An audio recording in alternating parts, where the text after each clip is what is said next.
The great hall of the Empire was filled with silence when the human ship arrived.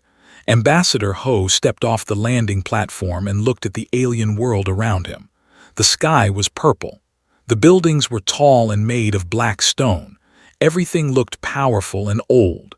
They had ruled this part of the galaxy for 10,000 years. They had never lost a war. Ho was not afraid. He was 62 years old. He had gray hair and tired eyes. He had seen many things in his life. He had watched humans spread across the stars. He had seen them build colonies on distant worlds. He had also seen them fight, and he knew what humans could do when they were angry. The guards led him through long hallways. Their bodies were tall and covered with hard blue skin. They had 4 arms and eyes that glowed yellow in the dark. They looked at Ho like he was a small insect, something weak, something easy to crush. Ho did not react. He just walked forward. The throne room was massive. Thousands of nobles stood in rows watching him enter. At the far end sat Emperor, ruler of the empire. He was the largest that Ho had ever seen. His body was covered with golden armor. His eyes burned with pride and power. "You are the human ambassador," said. His voice was deep and loud. It echoed through the hall. "You have come to beg." Ho stopped walking. He stood alone in the center of the room. Thousands of aliens surrounded him, but his voice was calm and clear. "I have not come to beg," Ho said. "I have come to warn you." Laughter filled the hall. The nobles found this very funny. A human warning them. The greatest empire in the galaxy. It was like a mouse warning a lion. Emperor raised one of his 4 hands. The laughter stopped immediately. "Speak your warning, little human," said. "I will enjoy hearing it." Ho reached into his coat and pulled out a small device. He pressed a button. A hologram appeared in the air above him. It showed a map of human space. Hundreds of star systems, thousands of colonies, billions of people. "Your fleet has been moving toward our border for 6 months, Ho said. "We have watched you. We know what you are planning. You want to take our colonies. You want our resources. You think we are weak." "You are weak," said simply. "Your species is young. You have only been in space for 300 years. We have ruled the stars for 10,000 years. You are nothing compared to us." Ho nodded slowly. "Many have said that about humans. The collective said it. They are gone now. The bright empire said it. They no longer exist. The Iron Lord said it. Do you know what happened to the Iron Lord's emperor?" His eyes narrowed. He knew the stories. Everyone in the galaxy knew the stories. The Iron Lords had attacked a human colony 50 years ago. They had killed 10,000 civilians. The humans had responded by destroying every Iron Lord world, every ship, every station. The Iron Lords had been erased from existence in less than 2 years. "That was different," said. "The Iron Lords were weak. We are not weak." "No," Ho agreed. "You are not weak. You are strong. You have a great fleet. You have powerful weapons. But I must tell you something important, Emperor. Something that you do not understand." He stepped forward. His old eyes met the burning gaze of the Emperor. "Humans do not fight like other species," Ho said. "When you attack us, we do not calculate. We do not measure the cost. We do not think about what we might lose. When you hurt our people, something changes inside us. We become something else. Something that does not stop. Something that does not forgive." The hall was quiet now. No one was laughing anymore. "You have 300 warships moving toward our border," Ho continued. "We know this. We have counted them. If you attack us, you will destroy some of our colonies. You will kill many of our people. This is true. But then something will happen that you do not expect." He paused and looked around the room at all the nobles. They were watching him with their yellow eyes. Some of them looked curious. Some of them looked angry. But a few of them looked worried.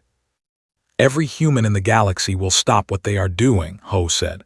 "The scientists will leave their labs. The farmers will leave their fields. The teachers will leave their schools. They will all become soldiers. Not because someone orders them, because they choose to, Because when you attack human families, human children, human homes, we all become the same thing. We all become your enemy. Emperor stood up from his throne. He was 3 meters tall. His golden armor shined in the light. "Enough," he said. "I have heard enough of your words. You come to my palace and you threaten me. You think I am afraid of your weak species." "I do not think you are afraid," Ho said quietly. "That is the problem. You should be afraid, but you are not. And that is why I feel sorry for your people." His 4 hands became fists. "Get out of my palace. Go back to your people. Tell them that the Empire does not accept warnings from insects. Tell them that we will come. We will take what we want. And there is nothing they can do to stop us." Ho bowed his head slightly. "I will tell them, but I want you to remember this moment, Emperor. I want you to remember that I came here in peace. I gave you a choice. I warned you. Whatever happens next, you chose it." He turned and walked toward the exit. The guards moved aside to let him pass. As he reached the great doors, he stopped and looked back one final time. "The Galactic Assembly warned you too," Ho said. "They told you not to challenge humans. They told you that survival is not assured. You laughed at them. You laughed at me, but I wonder, in the end, who will be laughing?" He walked out of the throne room. The doors closed behind him. Emperor sat back down on his throne. His advisors gathered around him, speaking quickly in worried voices. But the Emperor ignored them. He was thinking about the human's words. For just a moment, he felt something strange in his chest, something cold. Then he pushed the feeling away. Humans were weak. Everyone knew this. They were soft creatures from a small planet. How could they possibly stand against the might of the Empire? He gave the order that night. The fleet would attack in 30 days. The human colonies would burn, and the galaxy would learn that no one threatened the Empire. He did not know that he had just made the worst mistake in the history of his species. The colony was called 7. It was a small world at the edge of human space. Green forests covered the land. Clear rivers ran through the valleys. 30,000 people lived there. Families, children, old people who had come to this peaceful place to live their final years in quiet beauty. Commander was 2 star systems away when the attack began. She was on the bridge of her patrol ship, drinking tea and reading reports. Her ship was old and small. It was not a warship. It was just a patrol vessel, meant to watch the border and report any problems. The first message came at exactly 3:47 in the morning, ship time. "Commander," her communications officer shouted. "Emergency signal from 7. They are under attack." Dropped her tea. The cup fell to the floor and broke into pieces. She ran to the main screen and pulled up the transmission. The face of a young man appeared. He was crying. Behind him she could see fire and smoke. She could hear screaming. "Please help us," the young man begged. "They came out of nowhere. Big ships, blue ships, they are bombing everything. Please, someone help." The transmission ended. The screen went black. Stood frozen. Her heart was pounding in her chest. She had served in the human fleet for 25 years. She had never seen real combat. There had been no wars during her service. Only peace. "Set course for 7, she ordered. Her voice was shaking. "Maximum speed." "Commander," her pilot said quietly, "at maximum speed, we will arrive in 6 hours. 6 hours. Closed her eyes. She knew what that meant. By the time they arrived, it would be over. She sent messages to every ship she could reach. She contacted the nearest military base. She sent emergency reports to Earth Command. Then she sat down in her chair and waited. There was nothing else she could do. They arrived at 6 hours and 12 minutes later. There was nothing left. The beautiful green forests were black and burned. The clear rivers were choked with ash and debris. The cities were gone. Only craters remained where buildings had stood. Smoke rose from the entire surface of the planet. Sent search teams down to the surface. They found bodies, so many bodies, men and women, old people, children, families who had been eating dinner when the bombs fell, teachers who had been teaching classes, doctors who had been helping patients. 30,000 people, all dead. The search teams found one survivor, a little girl maybe 7 years old. She had been hiding in an underground shelter when the attack happened. She could not speak. She just sat there, staring at nothing, her small body shaking. Held the little girl in her arms. She looked up at the dark sky and saw the stars. Somewhere out there, the fleet was moving on to its next target. They were probably celebrating. They probably thought this was easy. They probably thought humans would surrender now. They were wrong. The news reached Earth 12 hours later. It spread across every human world in the galaxy. Every screen showed the images of 7, the burned forests, the destroyed cities, the bodies of innocent people. In Seoul, an old man watched the news and began to cry. His daughter had lived on 7. His had lived on 7. They were all gone now. In New Shanghai, a young woman saw the images and felt something change inside her. She had been a music teacher. She had never thought about violence in her life. But now, looking at those dead children, she felt a cold fire burning in her heart. In the Mars colonies, workers stopped their machines and gathered around screens. They watched in silence. Some of them cried. Some of them screamed. But most of them just stood there, their faces hard and still. Something was happening across human space, something that the Empire did not understand. Grief was transforming into something else, something darker, something dangerous. Admiral Wu was on a deep space exploration mission when he received the news. He was 68 years old, with white hair and a face full of scars from old battles. He had fought in the Iron Lord War 50 years ago. He had seen what humans could do when they were united. He read the report about 7 3 times. Then he put it down and looked out the window at the stars. "Turn the ship around," he said quietly. His first officer looked surprised. "Sir, we are 6 months away from our exploration target. Command will not be happy if we—" "I said turn the ship around," Wu repeated. His voice was calm but hard like steel. "Every warship in the fleet is being recalled. This mission is over. We are going home." "Sir, what is happening?" Wu turned to look at his officer. His old eyes were cold and empty. "War is happening," he said. "Real war. The kind that does not end until one side is completely destroyed. Contact every exploration vessel in this sector. Tell them to return to human space immediately. We will need every ship we have." The officer nodded and hurried away. Wu stood alone on the bridge, looking at the stars. He thought about 7.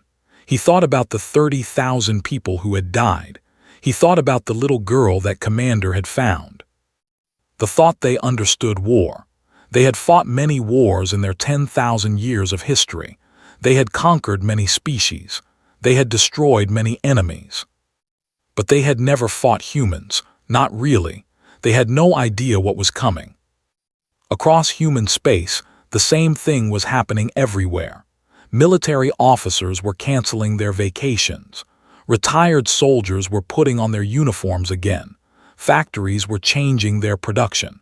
Instead of making cars and computers, they started making weapons and ships. Parents were saying goodbye to their children. Husbands were kissing their wives. Young people were signing up to join the military. Not because they were forced to, because they wanted to, because they needed to.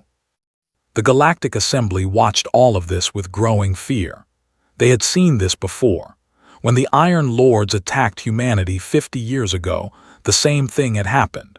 Humans had transformed from a peaceful civilization into a machine of war in just a few weeks. Other alien species needed years to prepare for war. They needed time to build armies, train soldiers, manufacture weapons. Humans did not. Humans just changed. It was like a switch being turned on. One day they were farmers and teachers and artists. The next day they were soldiers. It was terrifying.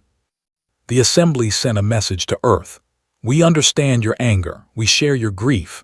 But please consider peace. The Empire is powerful. A war will cost many lives on both sides. Perhaps negotiations can.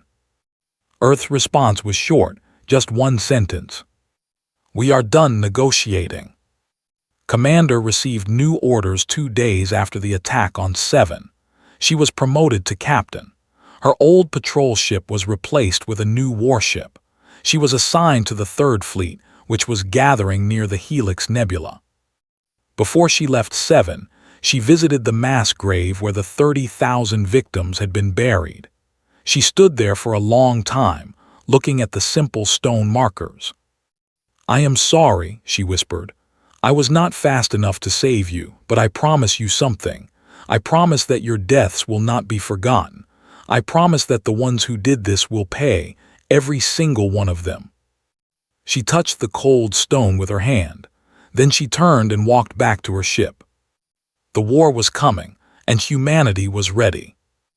Captain Sung stood on the observation deck of the space station and watched the ships arrive. They came from every corner of human space. Big ships and small ships, new ships and old ships, military vessels and civilian transports. They came in groups of 10, then groups of 50, then groups of hundreds. He had never seen anything like it. How many now? He asked his assistant, a young woman named. Checked her tablet. 4,200 ships, sir, and more are coming every hour. Sung shook his head slowly. They have 300 warships, we have more than 4,000, and we are still growing. Is it enough? Asked quietly. Sung turned to look at her. She was young, maybe 25 years old. She had joined the military just 2 weeks ago. Before that, she had been a programmer at a technology company. Now she wore a uniform and carried a weapon. It will be enough, Sung said. The think numbers are everything. They think their 300 warships can defeat us because their ships are bigger and stronger, but they do not understand something important. What is that, sir? Sung pointed at the ships gathering outside the window. Those are not just military vessels. Half of them are cargo ships, transport ships, mining ships. They were never designed for war, but their crews came anyway. They came because they wanted to fight. They came because they needed to fight. Do you understand what that means? Shook her head. It means we cannot lose, Sung said simply. When an entire species decides to fight, when every single person is willing to die for victory, nothing in the galaxy can stop them, though we'll learn this soon. On the other side of the station, Engineer was working without rest. She had not slept in 3 days. Her eyes were red and tired. Her hands were covered with grease and burns, but she could not stop. There was too much work to do. Her team was converting civilian ships into weapons platforms. They were adding armor to cargo vessels. They were installing guns on transport ships. They were turning peaceful machines into instruments of war. This is impossible, one of her engineers complained. This ship was designed to carry food, not fight battles. The structure cannot support heavy weapons. The power systems are too weak. We need more time. Grabbed him by the shoulder and pulled him close. Her voice was quiet but intense. Do you know what happened to 7? She asked. The engineer nodded slowly. Everyone knew. My sister lived there, said. Her husband, her 3 children, they are all dead now. Burned to ash because we did not have enough ships to protect them. So do not tell me what is impossible. Find a way. Make it work. Because I am not going to let this happen to another family. Not ever again. She released him and turned back to her work. The engineer stood there for a moment, his face pale. Then he nodded and went back to his station. They found a way. They always found a way.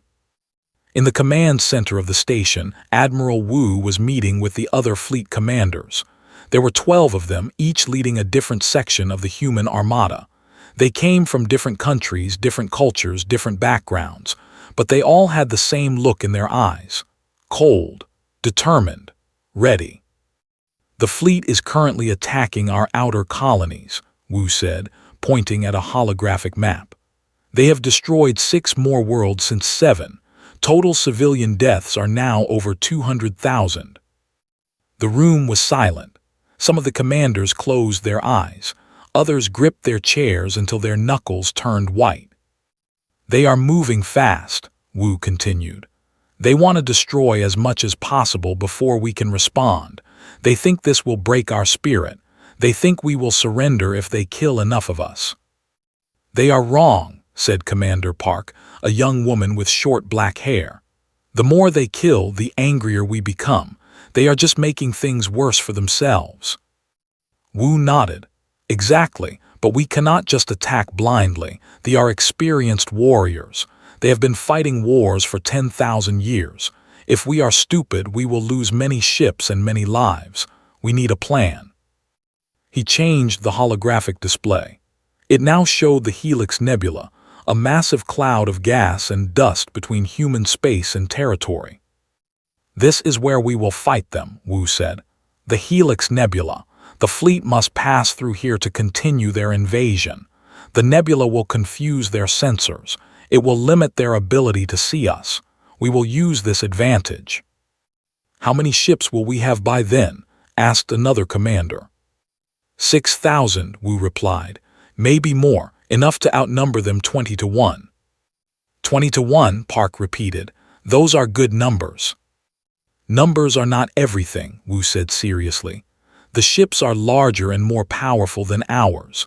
Their weapons have longer range. Their armor is stronger. In a direct fight, one warship could destroy 10 of our vessels before going down. We cannot fight them directly. We need to be smart. He spent the next 3 hours explaining the battle plan. It was complex and dangerous. It required perfect timing and coordination. One mistake could cost thousands of lives. But the commanders listened carefully. They asked questions. They made suggestions. They worked together like a single mind with 12 bodies. This was another thing they did not understand about humans. They thought humans were weak because they had many different countries and cultures. They thought all those differences made humans divided and easy to conquer. They were wrong. When humans faced a common enemy, all those differences disappeared. Americans worked with Chinese. Russians worked with Koreans. Arabs worked with Israelis. Old conflicts were forgotten. Old hatreds were put aside. There was only one thing that mattered now: defeating the enemy. While the military prepared for war, something else was happening across human space. Ordinary people were doing extraordinary things. Farmers were working day and night to produce extra food for the soldiers. Factory workers were skipping their breaks to make more weapons and equipment. Scientists were sharing their research freely, working together to develop new technologies. Children were writing letters to the soldiers, telling them to be brave and come home safely.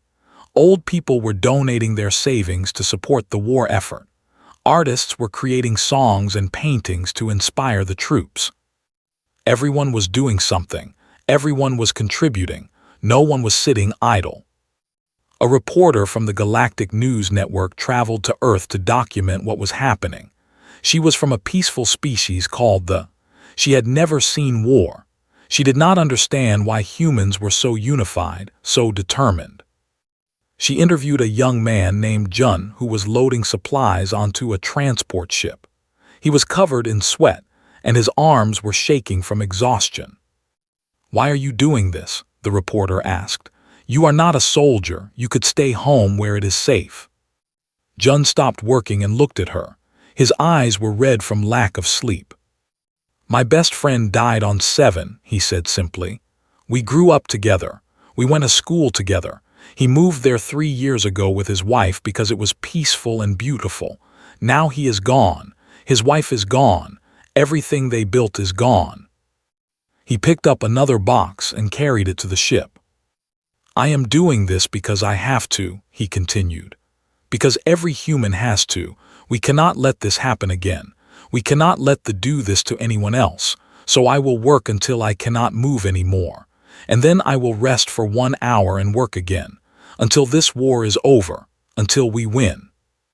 The reporter watched him for a long time. She began to understand something that most aliens did not understand about humans.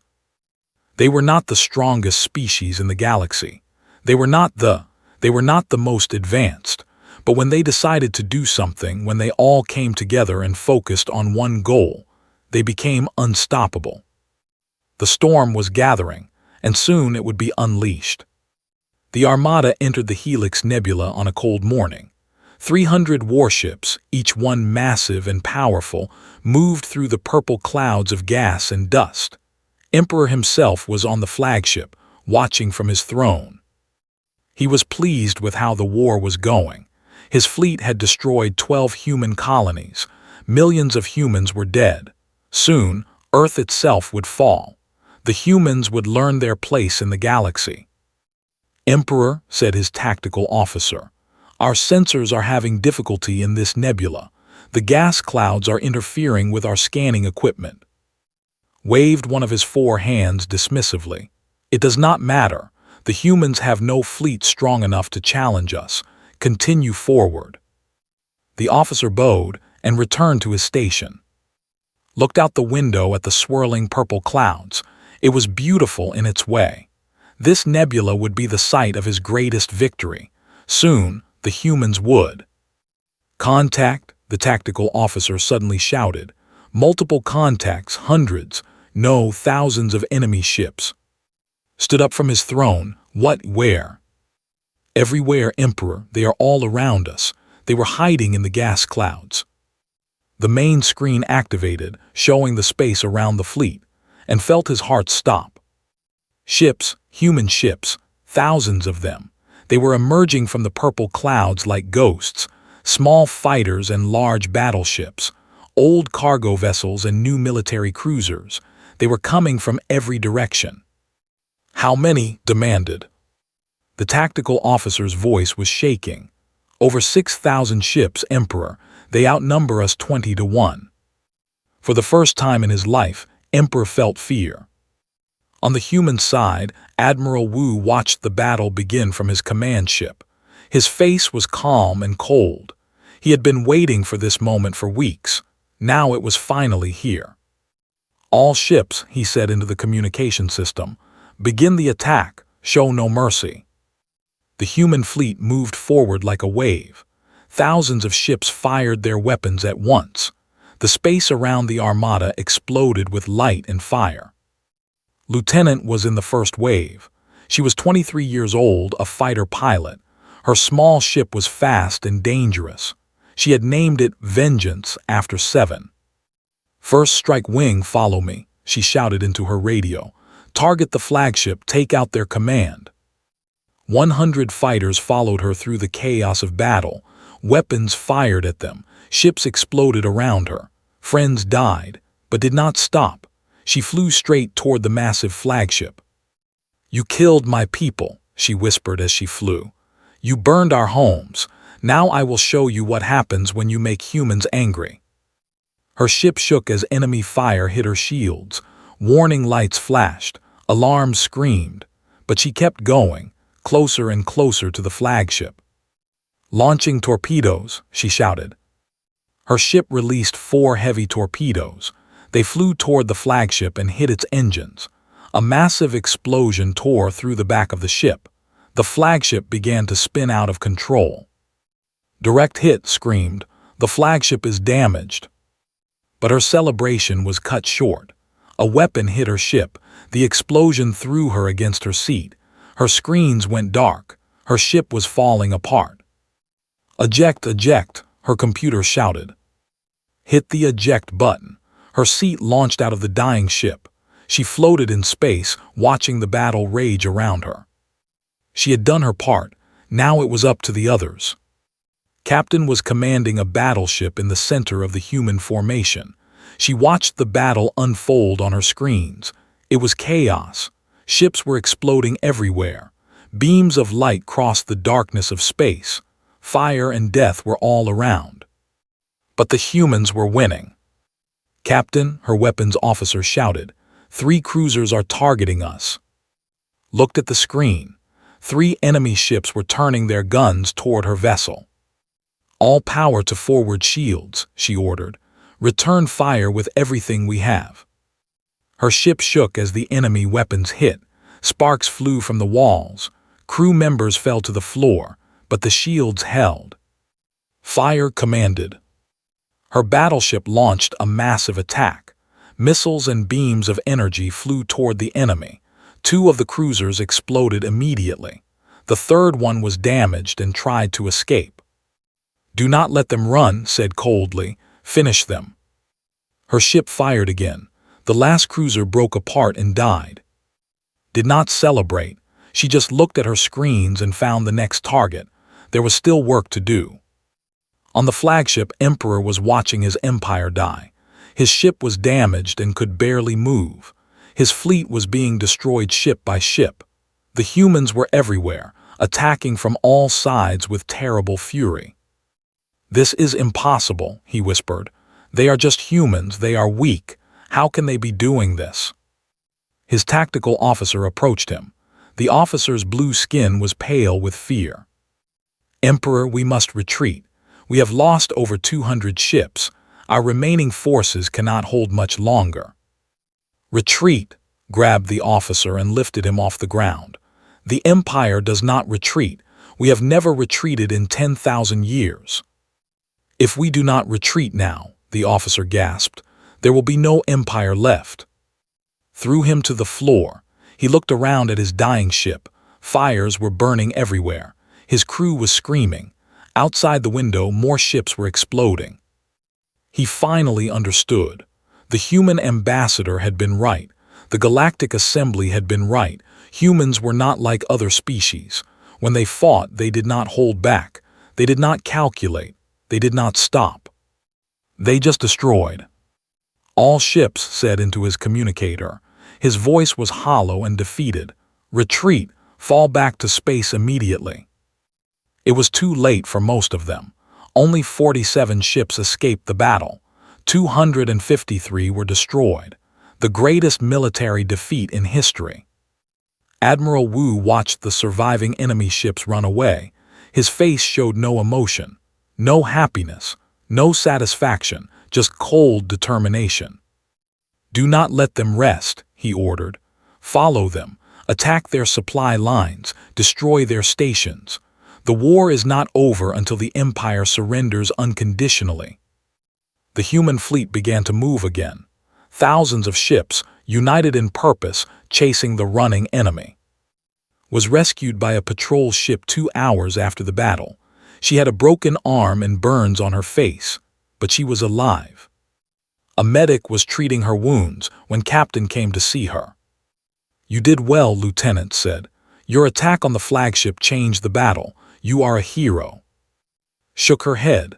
"I am not a hero, I just did what I had to do, what we all had to do." Nodded, she understood. None of them wanted to be heroes.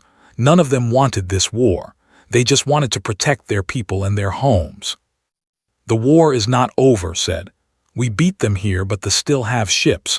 They still have worlds. We must continue until they cannot fight anymore." "I know," said, "and I will be ready. As soon as my arm heals, I want another ship. I want to finish this." Smiled sadly. "You will get your ship, Lieutenant. We all have more fighting to do." She turned and walked away, already thinking about the next battle. The galaxy watched the news from the Helix Nebula with shock and fear. The mighty Empire had been defeated by humans. A species that was young and supposedly weak had destroyed the greatest fleet in the galaxy. Everything was changing. The old order was falling apart, and humans were rising. 6 months had passed since the battle of the Helix Nebula. 6 months of relentless war. 6 months of death and destruction. The Empire was broken. Human forces had pushed deep into territory.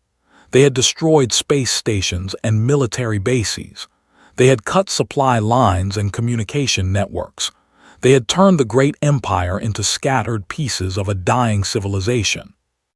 Emperor was dead. He had gone down with his flagship when humans attacked the home world. His palace was now ruins. His throne was ash and dust. The new leader was Ambassador Thane, a young diplomat who had spoken against the war from the beginning. No one had listened to him then. Now he was the only one left who could try to save his people. Thane traveled to Earth on a small ship. He brought no weapons and no guards, just himself and a single assistant. It was a gesture of complete surrender. The ship landed in a city called Seoul. Thane looked out the window at the human world. The buildings were tall and beautiful.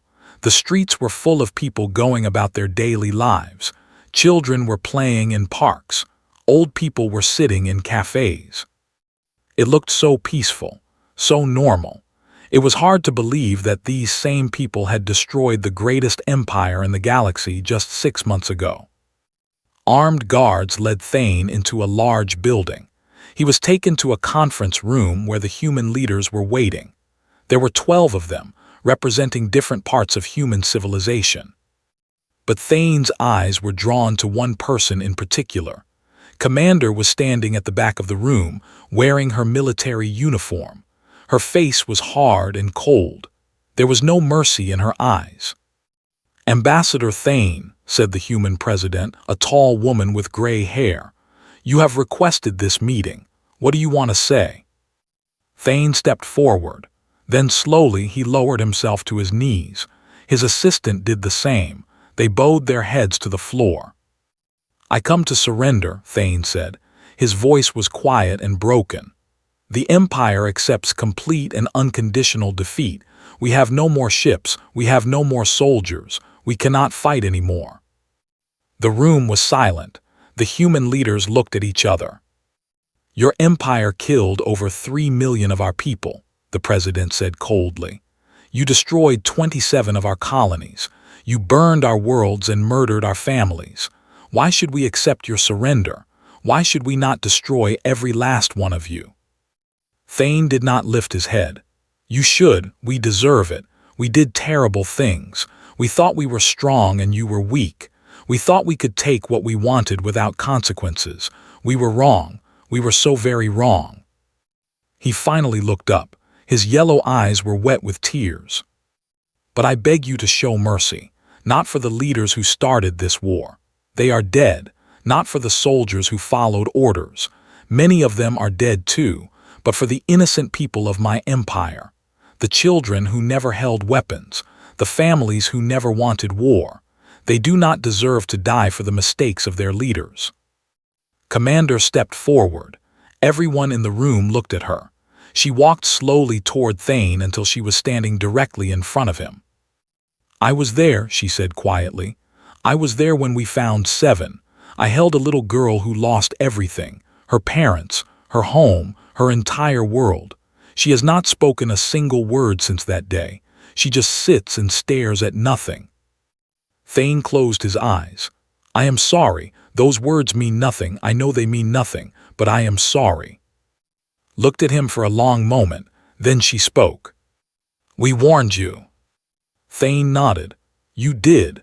Ambassador Ho came to our palace. He told us exactly what would happen. We laughed at him. We should have listened." "Yes," said, "you should have."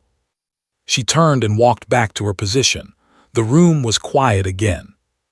Finally, the president spoke. "The Human Council has discussed this matter. We have decided to accept your surrender under the following conditions." Thane lifted his head, a tiny spark of hope in his eyes. "First, the empire will be dissolved. Your military forces will be completely dismantled. You will never have warships again." "We accept," Thane said immediately. "Second, your empire will pay reparations to the families of everyone killed in this war. The payments will continue for the next 100 years. We accept. Third, the people will be allowed to live, but you will live under our supervision. Human observers will be stationed on all your worlds. If you ever threaten anyone again, if you ever attack anyone again, we will finish what we started. Do you understand?" Thane bowed his head again. "We understand. We accept all conditions. Thank you. Thank you for showing mercy." The president nodded. "This meeting is over. The war is ended." Guards led Thane out of the room. As he passed Commander, he stopped for a moment. "The ambassador," he said quietly. "Ho, what happened to him?" His face did not change. "He died 3 months ago, natural causes, he was old." Did he see this? Did he see us defeated?" "Yes," said. "He saw it. Before he died, he said one thing. He said, 'I wish they had listened. So much death could have been avoided if they had just listened.'" Thane nodded slowly. Then he walked away, followed by his assistant. 1 year later, a memorial was built on 7. It was a tall white tower, standing in the center of where the main city used to be. The names of all 30,000 victims were carved into the stone. People came from all across human space to visit the memorial. They brought flowers and photos and letters. They cried and they remembered. Captain came every year on the anniversary of the attack. She would stand before the memorial for hours, reading the names, remembering the faces.